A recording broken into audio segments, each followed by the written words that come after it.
genuinely feel like manipulation and intent and all that should be included in the conversation of assault. Welcome back. Welcome all. I hope you're all having a great day. And today's topic, I wanted to talk about the Daniel Greene drama. Now, Daniel is a booktuber who usually reviews fantasy novels, but has now found himself in the midst of a rape accusation. The accuser, Naomi King, another booktuber, and the girl at the beginning of the video who accused Daniel of, well, this. And on one hand, there was a part of me that was like, well, that was assault, but there was another part of me that was like, you didn't fucking fight back, so... Now, this was a big deal, especially this part. This was my favorite part of the video. You know, there's a lot of men, not all, that will date and say things that basically make the person they're dating feel as though, okay, they are looking for long-term, this is something that they're going for. Eventually they reach a point where they're like, okay, yep, I will sleep with this person. That person, woman in this situation, she is consenting to an intimate experience with someone that she has trusted and is getting to know and wants to be with her in the long term and has essentially made her feel that way emotionally. And then a lot of the times they'll fuck and then the guy will be like, all right, peace. That's assault. And as you can see, she is trying to redefine the term for sexual assault. And to be clear, leading people on is an assault. Sure, it's not a nice thing to do, but it's not a crime. In the second video she releases on the subject, Naomi states that the initial video triggered a cease and desist from Daniel, which turned out to be not true. And from there, the situation was basically broadcasted to a much broader audience in YouTube because a lot of people really care about freedom of speech, or so they say, and it usually tends to get a larger audience. And with that attention came a lot of scrutiny, a lot of people who then took apart her videos to Kingdom Come, because even in her own videos, she couldn't stay consistent. Whether it was Naomi herself contradicting her own established facts or just not making much sense in terms of what actually happened, it was pretty obvious very soon that she was an inconsistent narrator.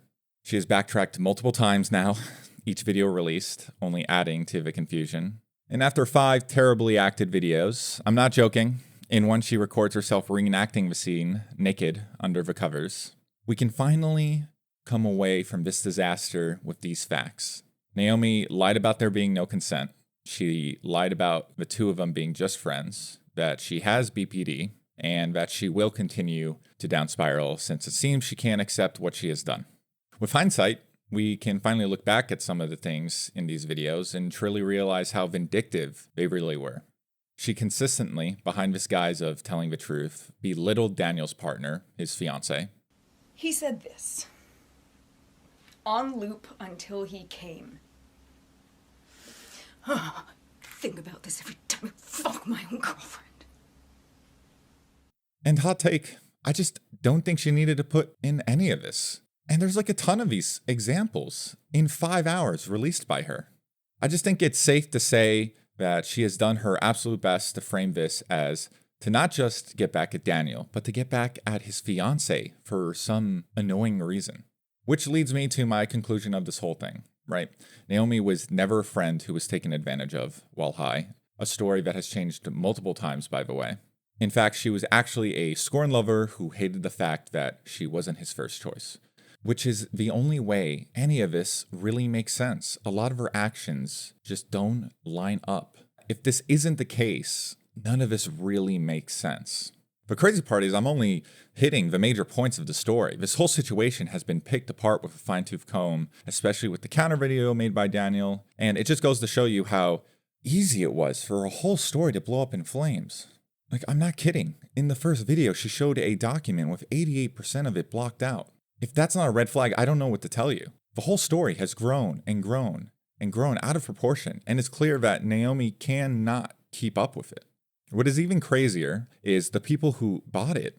Some of these people were his friends, and in just minutes released videos disavowing him. I mean, even Brandon Sanderson, which they're not friends, by the way, but like, you get what I'm saying. You know, there was a connection there. The author behind many beloved fantasy novels unfollowed him on Twitter.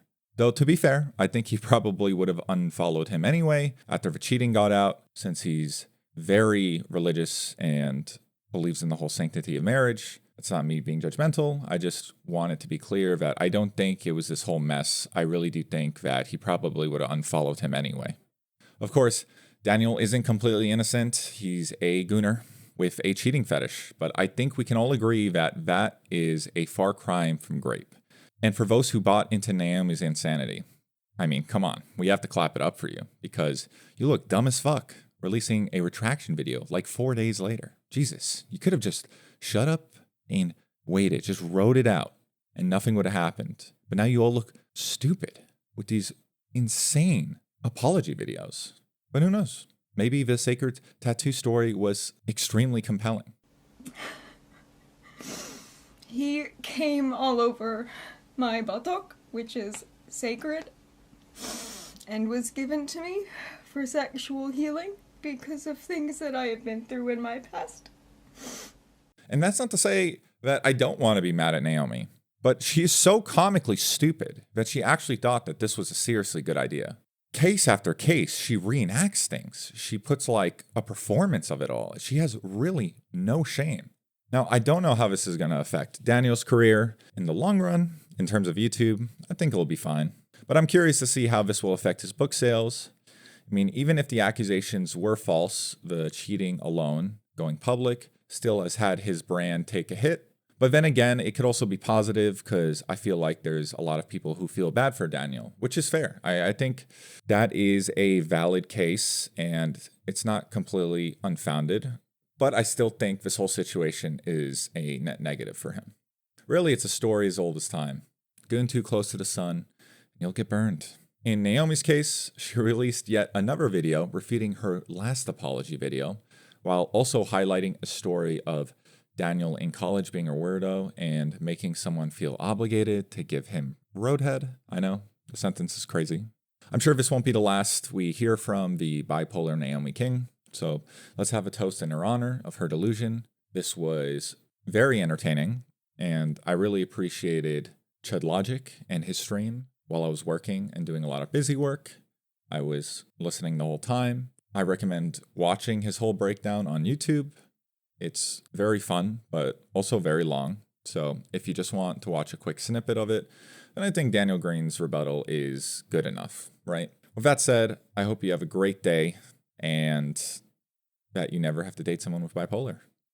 Some sex act or something, which hopefully she goes into more detail. That sounds terrible. Describe your rape in more detail now.